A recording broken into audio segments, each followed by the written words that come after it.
Well, there's a new series set to debut on Discovery Channel this Sunday, and it's already generating lots of buzz. It's Discovery's 2-hour premiere of a new documentary series called Alien Mysteries. Here's a look. Crossing dimensions of time and space. Technology beyond comprehension. They're watching. They're waiting. They can come and go anytime they want. They are already here.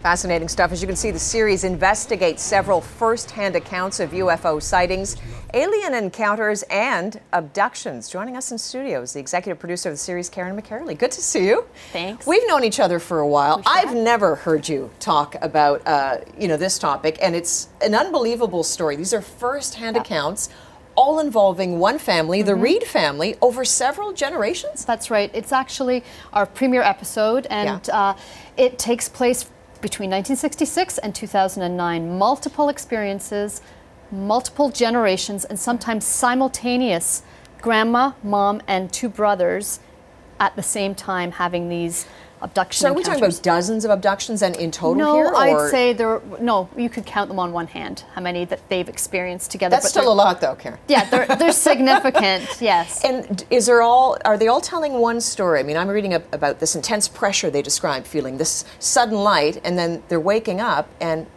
realizing they're in a spaceship, or they've seen aliens. They've seen aliens, different types of aliens, and then when they have an experience at the same time, they feel that they're in the same place because they can hear one another.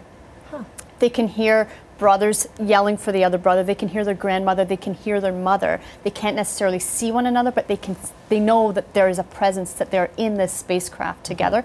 Other times they have individual experiences where it's just them and the aliens and the spacecraft. As if the experiences weren't gripping enough, there's also serious documentation to a lot of these abductions, which we'll get to in a moment. But first, how do you guys recreate what they say they have seen? It's a green screen you use. That's right. And you've actually created these aliens that they describe. Yep, through the magic of green screen technology, which is very sophisticated now. You see it all the time in Hollywood movies. You don't even know that you're seeing something that's a green screen studio.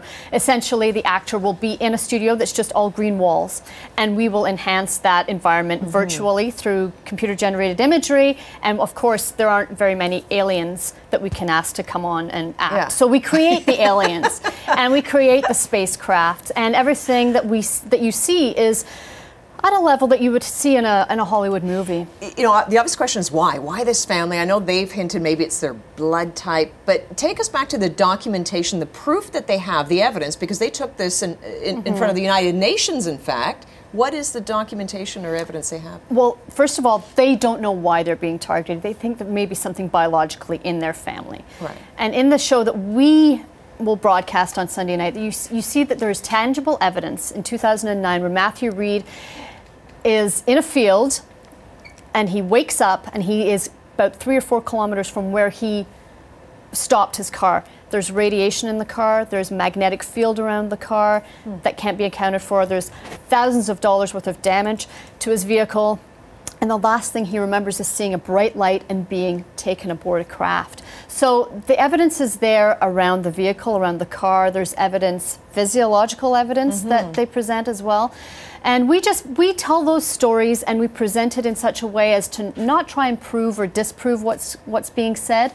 We want people to make up their own minds, and we want people to walk away with a more open mind and just a broader opinion of what could have happened to these people. Eye-opening, mind-opening all around. We look forward to it. Good luck with the world premiere. Thanks so much. Discovery's McCairley joining us.